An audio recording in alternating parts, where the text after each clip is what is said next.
Noong Mayo, nagsampa si Duterte ng oposisyon sa kaso niya sa ICC at wala daw jurisdiction ng ICC dahil nag-withdraw na ang Pilipinas noong 2019. Hindi niya binabanggit na noong 2018 pa lang, nagsampa ng mga kaanak ng biktima ng EJK kasama ang Rise Up para panagutin siya sa ICC dahil hindi sila maaaring magsampa ng kaso dito.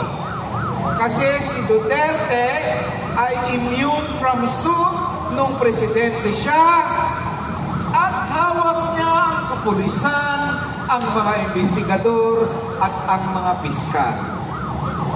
Nitong Hunyo, nag-file naman siya ng motion for interim release na panandalian lang daw mapalaya siya sa kanyang kulungan.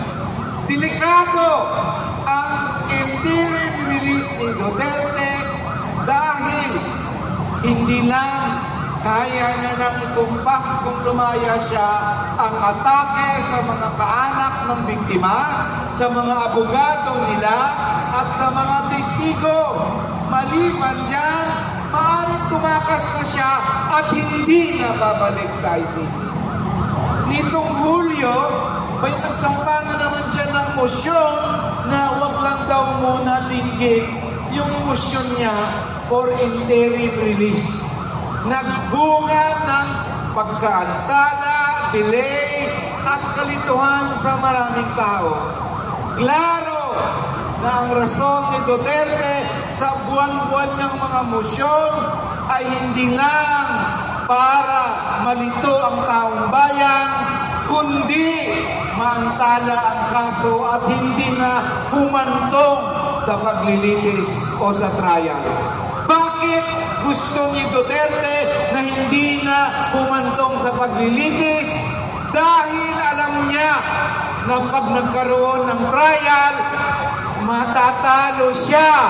Wala siyang ebidensya na maaaring ilabas para sabihin wala siyang kinalaman sa patayan na nangyari nung panahon niya bilang presidente. Alam ni Duterte na wala siyang ebidensyang mailabas para mapawalang sala siya. Kaya malaking tagumpay sa ating taong bayan, kasama ang mga kaanak ng biktima at lahat kayo na naikampanya natin para hulihin at ikulong si Duterte sa ICC. Pero hindi pa tapos ang laban. Dapat palawakin pa natin ang mga kaanak ng biktima na lalabas para kasuhan si Duterte, ang mga testigo para mag-testify laban kay Duterte. Palakasin natin ang ating pagpaliwanag sa ating mga kababayan na ang hinihingi ng ating mga kaanak ng biktima ay justisya.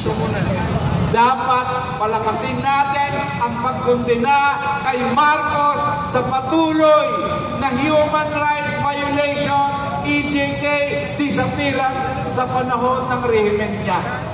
Yan ang ating panawagan ngayon. At kung magkaisa tayo at mapalakas natin ang ating sarili, sigurado yan, si President Duterte ang kauna-unahang Asian na may kulong doon sa ICC. Kaya mga kasama, lakasan natin ang laban. May laban pa dito. Dapat ipagtanggol natin ang karapatan. Magkaisa tayo at sigurado yan, magtatagumpay ang sambayanang Pilipino. Maraming salamat.